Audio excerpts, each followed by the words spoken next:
Hi everyone, I'm Helen. Until recently, I was living like a queen. I had all the best clothes and could buy myself whatever I wanted. But then, everything changed. My parents kicked me out of the house.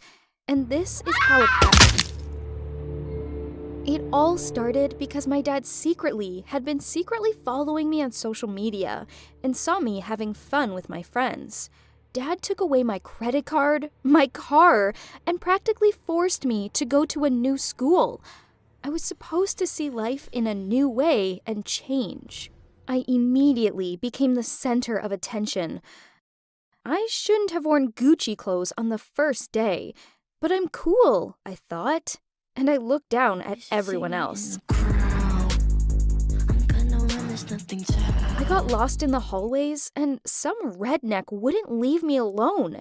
I thought he wanted my wallet, but then he started asking for my phone number so we could go for a walk in the evening.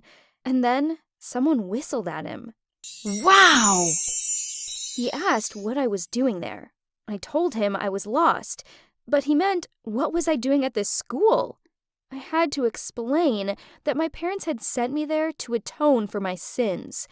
He told me that there was no better place for that, because it was a real hell there. He introduced himself as Bill, and even though I would have immediately gotten Bill changed into something more stylish, I liked him, and I felt more confident. But I lost my imaginary crown in the cafeteria and became a laughing stock. When I got home, I begged my dad to punish me however he wanted, but just to take me back to my old school. But he told me that he was successful only because he himself had studied in a poor school and wanted to live better. I thought he was ruining my life. My classmates from my former school started uploading videos with parodies of me on TikTok. They even came up with the hashtag Helen the Queen Bum. My friends also turned their backs on me when it stopped being cool to be friends with me. My whole life was empty. Even Bill wouldn't come near me anymore. I watched him. He was different from the other guys.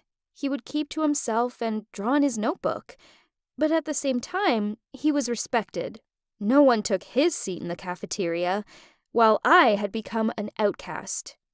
Everything I knew about popularity didn't work there. I even stopped going to the cafeteria so that there would be no reason to make fun of me again. But everything changed when, one time, it was about to rain outside and Bill offered to let me wait out the storm at his house. I didn't want to get my new white sneakers wet, so I agreed. It turned out that he lived in a trailer, alone. I asked where his family was, but he didn't want to talk about it. At first, conversation didn't go well at all. Bill wasn't talkative, and I was pouting that he hadn't come up to me at all recently. And then he showed me his drawings. On one of them, I saw myself. At home, I thought about him. I was often given surprises that I don't even remember now, but the thought that Bill had been secretly drawing me all this time pleased me more than all of them combined. We started spending a lot of time together. He explained that he had been keeping his distance because he had a prejudice about rich girls, and in some ways, he was right, but he saw that I wasn't like that. At school, we started holding hands, and no one messed with me anymore.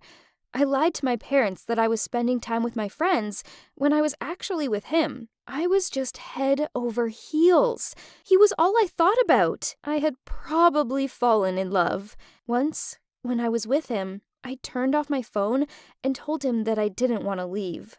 But my father found me. He was furious and made a huge scene right in front of Bill. He told me that I was supposed to be learning about real life, not hanging around with some bum who didn't even have a future. I was so offended by his words that I replied that the bum's name was Bill and he was the best person I knew, and that I loved him. I wanted to protect Bill and make Dad angry. I definitely succeeded in the latter. He told me that I would never see Bill again and dragged me into the car. Once we were home, Dad told me that I would be going back to my old school. I had been waiting for those words for so long, but now I didn't want them. Dad also took my phone away so I couldn't text Bill. I couldn't sleep and heard a sound. It was Bill! I climbed out to him through the window. We were afraid to go back to his trailer because we might be found there, so we spent the night under a bridge. The next morning, we decided to run away. We snuck into his trailer. Bill had some money saved up, and then we went to his friend's place who sold him his old motorcycle. We were on our way to nowhere, but together. We stopped at a roadside cafe. I went to the bathroom to clean myself up.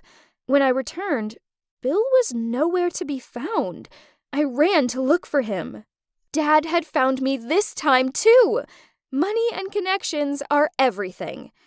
When he brought me home, he told me that he would disown me and put me out of the house if I saw Bill again. He also added that Bill would have big problems if that didn't stop me. Now, Dad thinks that we're not together. I'm lying so he doesn't hurt Bill. We secretly talk on the phone. We see each other on rare occasions, and only for a very short time. It's very difficult. After he graduates, Bill is going to another city. I will also be 18, so I can do what I want, and I'm thinking of going with him. If I do, I will lose my family forever, because Dad will never forgive me. I'm going to miss my mom very much, but then Bill and I will be together. What do you think? Should I give up my money, my home, everything, for love? What would you do if you were me? Thanks for listening to my story. Hi, I'm Dina and I'm 19. A month ago, I found out that I was bought for $3 million. Here's how it happened. I lived in a huge house with a man. His name is Jim. He's 36 years old, very rich, and not my biological father. He became my guardian when I was about 5. I do not remember my parents. Jim told me that he took me from an orphanage. Dad, that is, Jim, has few friends and I'm enough for him. True, he doesn't like when I call him Dad. He always asks that I call him by name. Jim and I lived like the most ordinary family until my 18th birthday, until one night I noticed him sitting by my bed. He just looked at me while I was sleeping. And then he got very embarrassed that he was caught and left without explanation. The next morning, he forbade me to call him father because we are not even relatives. He wanted to say something else, but stopped short and said nothing. Since then, our relationship has become strained, but Jim was always kind and affectionate to me. I've only once seen his rage. It happened about 6 months ago when Mike appeared at the gate of our house, a guy with whom I had been chatting online for several months, but had never met in real life. Jim told the guards not to let him in and went out to him himself. He returned very angry and forbade me from seeing him anymore. In the morning, I couldn't even find Mike's account on the network. It seemed to have evaporated. Sometimes Jim's business partners would come over. On one of those evenings, I found out everything. There were 5 people hanging out there that night. Of them, I knew only Brian, the youngest of his friends, who always looked at me strangely. His gaze made you feel naked. He terribly embarrassed me. This time, the meeting dragged on late into the night, and while everyone was in the office, I went out into the garden. Hearing footsteps, I turned around. I saw Brian and smelled the strong scent of whiskey. He was very drunk and was talking some nonsense, touching either my hand or my hair or my waist. When I finally tried to leave, he aggressively pulled me into him. "Who are you pretending to be?" he said. "I know everything about you, and about Jim. This fool bought you for $3 million from that crazy... Maybe I'll buy you. Tell me your price." I looked at him silently and didn't understand. "You don't believe me?" he continued. "Here's the name and address for you. Go ask for yourself. Although, why am I telling you? You may be beautiful, but clearly you're just as crazy." And he stumbled towards the house. All night, his words ran through my head. I remembered every single one. the name that he shouted into my face, and the address. The next day, when Jim left, I went to the bus station.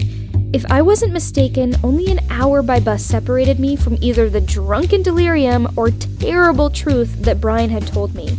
The house looked abandoned, but when I knocked, someone answered. "It's open." It was dark and damp inside. In a chair sat some old woman. She saw me and said, "Rosie, I'm glad you came back." I spent 30 minutes there, but the woman didn't say anything to me again. She was clearly out of her mind.